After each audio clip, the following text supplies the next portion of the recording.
आपने मुझसे क्वेश्चन किया कि मुझे डिसीजन दें कि मैं फ़्रांस जाऊं या बेल्जियम। जी जी आपकी प्रोफाइल, एजुकेशनल, एज, जी। ये दोनों चीज़ें बिल्कुल सही हैं। ठीक है। अगर मैं सिर्फ आखिरी पॉइंट को मद्देनज़र रखूं जो मेरे नज़दीक सबसे इम्पॉर्टेंट है, ठीक है। वो होता है वीज़ा, ठीक हो। और है आपके लिए भी इम्पॉर्टेंट साफ ज़ाहिर। कि हमें मिलेगा, डोर ओपन होगा तो हम जाएंगे। ठीक। सो इट्स ग्रेट जॉब ठीक। कि इस 88, 77 ICS, 19 ईयर एज, और फिर पीटी तो आपने किया हुआ, मगर अनफॉर्चुनेटली जैसा कि मैंने आपको भी गाइड किया कि ठीक है। बेल्जियम ये एक्सेप्टेबल नहीं है। ठीक है। आपको एक छोटा टेस्ट है जो कि बहुत ही जल्दी हो जाता है, वो डोलिंगो करना होगा। ठीक है। ये टेस्ट किस बेस का होता है? इंग्लिश का, इंग्लिश बेस।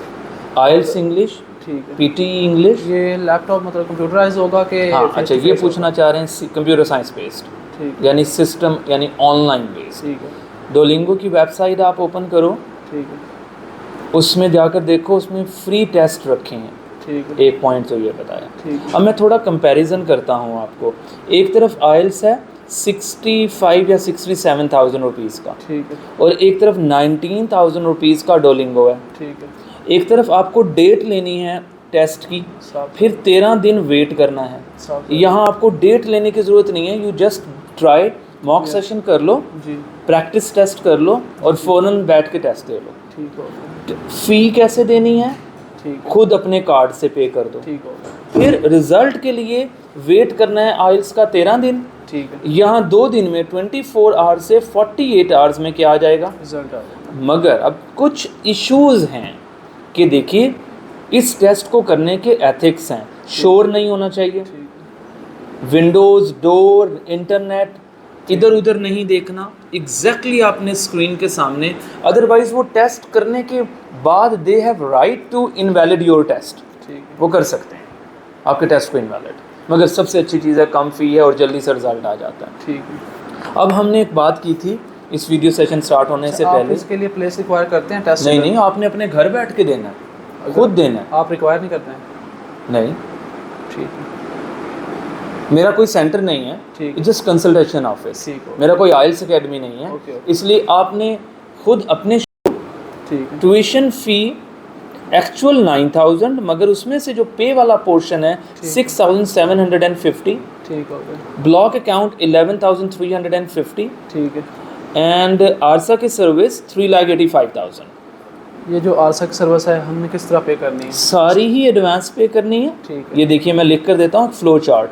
ठीक। एप्लीकेशन फ़ी 0, आरसा 3,85,000, और प्रोजेक्ट स्टार्ट, एग्रीमेंट साइन।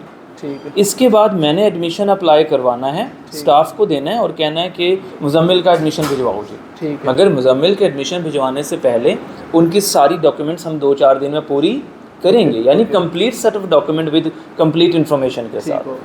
उसके बाद हमें एक इंटरव्यू आ भी सकता है और नहीं भी। ठीक। आएगा तो हम उसको तैयारी तो ज़रूर करवाएंगे, ठीक हो। नहीं तो हमारा डायरेक्ट ऑफर लेटर आएगा।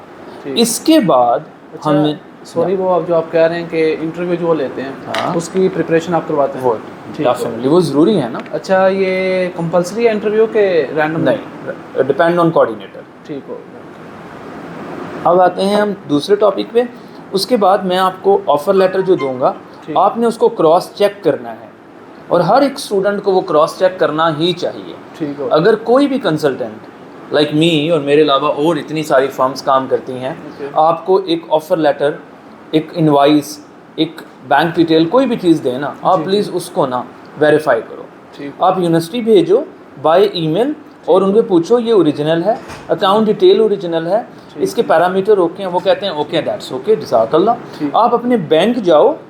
अब ये भी इम्पॉर्टेंट बात है, प्लीज़ याद रखिए, आपने फ़ी जो भी पे करनी है उसको पे करने का सबसे आसान रास्ता, अपने बैंक जाएं और वहाँ से पे कीजिए। बैंक के थ्रू यूनिवर्सिटी फ़ी भी दे दें और ब्लॉक अकाउंट। अच्छा, जो बैंक अकाउंट है वो कितना पुराना होना चाहिए? ना आज हो, ठीक हो। इसके लिए तो पुराना होना ज़रूरी नहीं है। ठीक है। ये तो आप उस बैंक को सिर्फ एक ब्रिज के तौर पे यूज़ करेंगे कि भाई ये मेरे पैसे हैं, आप इस यूनिवर्सिटी अकाउंट में ये पैसे भिजवा दें। ठीक हो। ओके। इसके बाद यूनिवर्सिटी हमें फाइनल लेटर और सॉल्वेंसी सर्टिफिकेट्स देगी, ठीक हो गया। And we will apply for visa. अब वीज़ा पे हमारा एक्सपेंस आ जाएगा राउंड 700 यूरो। अब मैंने ये अगेन रिपीट कर रहा हूँ, complete set of expenditure for embassy. इसमें मेडिकल, इंश्योरेंस, ठीक हो गया। देन वीज़ा फ़ी, लीगलाइजेशन, अच्छा, लीगलाइजेशन क्या है? डॉक्यूमेंट जो करवाने हैं जेरी फेडेक्स के थ्रू एम्बेसी से, अच्छा, ठीक। और एडमिनिस्ट्रेटिव फ़ी। ठीक हो। सबसे महंगी शायद 234 या 235 तो एडमिनिस्ट्रेटिव फ़ी। इन सब एक्सपेंडिचर्स को मिलाकर एम्बेसी के जो एक्सपेंस होंगे वो 700 यूरोज़ होंगे, और वो आपने ख़ुद अपने हाथ से करने। ठीक हो। सो इसका मतलब हमें पता चला आपके यानी मुज़म्मिल के टोटल 4 एक्सपेंस है। ट्यूशन फ़ी, ठीक हो गया। ब्लॉक अकाउंट, ठीक एम्बेसी एक्सपेंस, ठीक है। आरसा फ़ी। ठीक हो। नाउ अब डिसीजन आएगा येस और नो। नो। इंशाल्लाह यस, आप जाइए, आपका मशहूर होगा, आप अपनी अकोमोडेशन बुक कीजिए, ठीक हो। अपना टिकट लीजिए और जाइए। बट इन केस अगर रिज़ल्ट नेगेटिव आ जाता है, ठीक है। हम 1% ज़रूर प्लान करते हैं कि यार देखिए, मेरी ज़ात, आप खुद, हम वीज़ा ऑफिसर दोनों भाई नहीं हैं, बल्कि एक थर्ड पार्टी है। ऐसे उसने अगर हमारी प्रोफाइल को जज किया और उसको लगा कि हम एक अच्छे स्टूडेंट या हमारे डॉक्यूमेंट्स ओरिजिनल नहीं, तो वो हमें रिफ्यूज़ कर सकते अगर वो रिफ्यूज़ किसी भी बात पे करता है तो सुनिएगा, ट्यूशन फ़ी रिफ़ंड हो जाएगी। ठीक है। नेचुरल डिडक्शन के बाद ठीक है। ब्लॉक अकाउंट फुल रिफ़ंड हो जाएगा। ठीक हो गया। एम्बेसी नॉन रिफंडेबल, और आरसा विल रिफंड 350,000। आपको 350 आरसा भी रिफंड कर देगा, भाई ये ले लो आप अपने पैसे। अच्छा, ठीक। जज़ाकल्लाह। ये सारा कंप्लीट सेट ऑफ पैरामीटर हो गया। अच्छा, जो रिफ्यूज़ल के हमारे चांसेस होते हैं वो किस तरह इंक्रीज़ होते हैं, मतलब कि क्यों वो रिफ्यूज़ करते हैं? अच्छा, आपको जो मैंने अपनी प्रोफाइल दिखाई है उसके मुताबिक आपके क्वेश्चन को थोड़ा सा ज़्यादा सही करता हूँ। आप मुझसे ये पूछना चाह रहे हो कि आप ये बताइए सर आसिफ कि रिफ्यूज़ल किन बेसिस पे होता है, या ये या मैक्सिमम चांसेस ऑफ वीज़ा कौन से अच्छे हैं? ठीक। देखिए, अगर हम बेल्जियम के प्रोडक्ट को और स्पेसिफिकली इस यूनिवर्सिटी को रख कर बात करते हैं, देखिए प्रीवियस एजुकेशन हमें 60% और अबव चाहिए, हमारी है। अगर हम ये 2 पैरामीटर यूनिवर्सिटी को नहीं देंगे, ठीक है, तो वो हमें एडमिशन नहीं, तो हमारा फुलफिल्ड हो गया। ठीक है। इसके बाद हमने उनको देनी है ट्यूशन फ़ी, वो उनकी डिज़ायर दे दी। इसके बाद हमने उनको दे दिया ब्लॉक अकाउंट, वो भी हमने डिज़ायर दे दिया। ठीक है। अगर हम ब्लॉक अकाउंट देते हैं तो बैंक स्टेटमेंट के मामलात ख़त्म, सोर्स ऑफ इनकम के मामलात ख़त्म।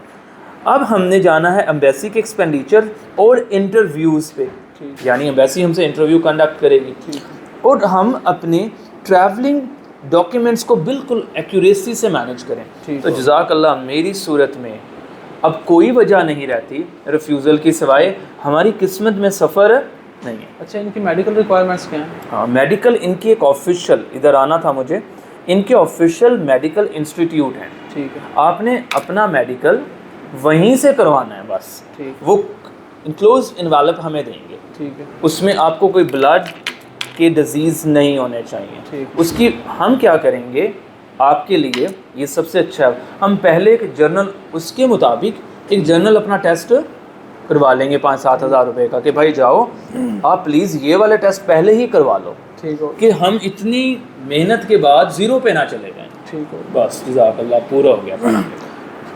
इन केस अगर मेडिकल में कोई इशू आ रहा है, फिर हम केस ही नहीं करेंगे। ठीक नहीं, इसका कोई हल नहीं? नहीं, कोई हल नहीं है। वी डोंट हैव एनी, जब तक आप परफेक्ट नहीं हैं, जब तक आप परफेक्ट नहीं, हमारे पास कोई इंस्टीट्यूट नहीं है। और फ्रांस के भी यही है, मतलब फ्रांस के लिए कि एक नॉर्मल किसी भी इंस्टीट्यूट से, मेडिकल इंस्टीट्यूट से, यानी सर्विसेज से, गवर्नमेंट से, कहीं से भी करवा लें, उसके लिए कोई स्पेसिफिक नहीं है। ठीक हो गया। और इसके अलावा जो हमारा फ्रांस है, इसकी इनटेक भी सितंबर और फरवरी है? इसकी इनटेक भी सितंबर और फरवरी है, एग्जैक्टली। ठीक हो गया। और उसके बाद अलावा मुझे ना आप जो हमारे कोर्सेज हैं उसके मतलब बता दें, कोर्सेज कौन कौन क्या पढ़ना चाह रहे हैं आप? ICS किया होगा ना? ICS की। आप इंटरनेशनल जो भी पढ़ना चाह रहे हैं तो आपको जाना चाहिए कंप्यूटर साइंस, डाटा साइंस में, और इंटरनेशनल बिजनेस एंड मैनेजमेंट। बिल्कुल है, इंटरनेशनल बिजनेस मैनेजमेंट है, फ्रांस में भी है और बेल्जियम, दोनों जगह पे। और अच्छा अपना लैंग्वेज बैरियर तो नहीं है फ्रांस और उसमें? दुनिया में पूरे शेंगन जोन में, इसके बारे में मैं ये बताता हूँ, मेरे अपने पर्सनल विजिट्स एंड एक्सपीरियंस, और मेरा हर साल 2 बार विजिट्स होते हैं। ठीक है। वो लोग अपनी लैंग्वेज नहीं छोड़ते। ठीक है।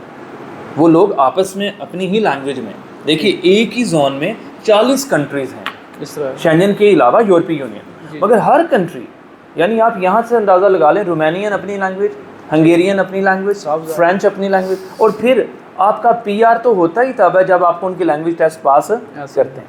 मगर सोसाइटी सारी पढ़ाती भी इंग्लिश में है, इंग्लिश में, यानी अगर मैं इंटरनेशनल स्टूडेंट के तौर पे जाऊंगा और आप जाएंगे, हमें वो इंग्लिश लैंग्वेज में पढ़ाएंगे, और फिर बहुत सारे लोग इंग्लिश ही बोलते हैं। ठीक हो, बैरियर एक तरह का है भी और नहीं भी है, मतलब कि हमारी जो डेली रूटीन वर्किंग में थोड़ा आएगा बैरियर, अदरवाइज और वो सीखनी ज़रूरी है। ठीक हो। अब बेल्जियम की 3 नेशनल लैंग्वेजेस हैं, ठीक, डच, जर्मन और फ्रेंच।